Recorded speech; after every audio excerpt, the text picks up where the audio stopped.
Hello, I'm William Stewart, co-founder of Telios. Welcome back to this verse-by-verse study on Ephesians.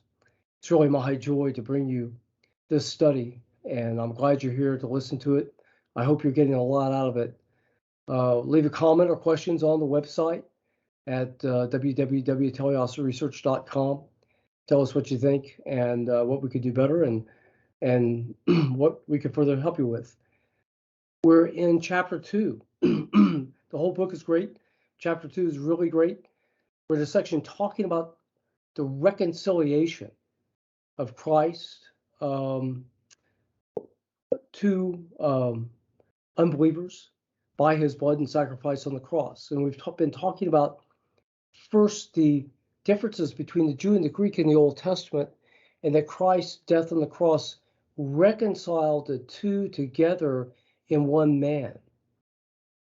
Which brings us to verse 16, where the topic changes to the reconciliation of this one new man, Jew and Gentile together, to Christ himself.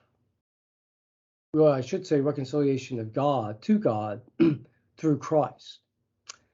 Verse 16 reads, "And that he might reconcile both unto God," that being Christ, "in one body by the cross, having slain the enmity thereby." So he's saying the word here for reconcile is really important. It's one of the four big theological words used in Scripture to describe Christ's action on the cross to save us. I use the acronym for this just because I like to keep things simple. PRRS down the English alphabet. P for propitiation or satisfaction from Romans 3, 24 and 25. R, redemption from the same verses.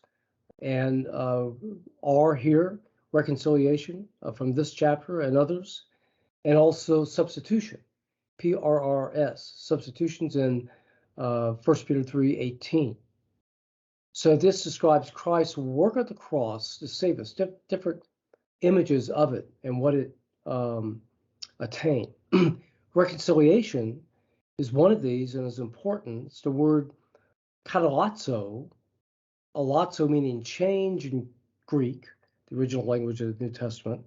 Kata meaning really big change, really nailed down change. Kata means down, it's like you're really nailing it down.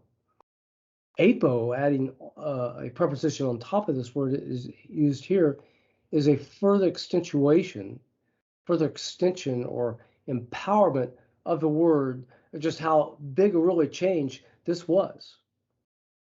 That Christ would reconcile us, change the relationship between man and God through his death on the cross. Well, what was this change? Well, God didn't change because God's perfect.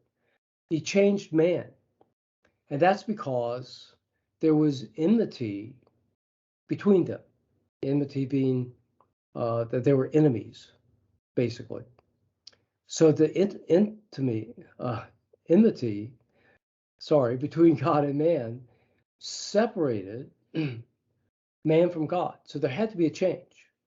And this was provided by Christ on the cross.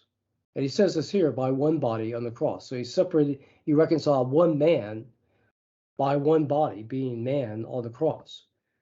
Christ had to be a man to pay the price for us because the judgment was on man by God for man's sin. So man had to pay the price.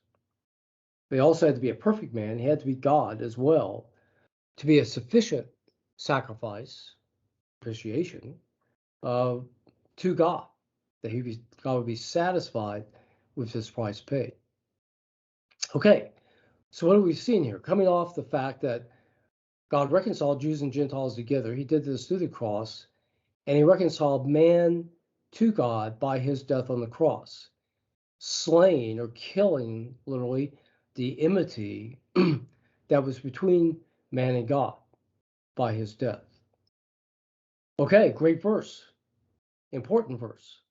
We'll continue this theme next time, so please join us then. I'll look forward to seeing you. Goodbye for now.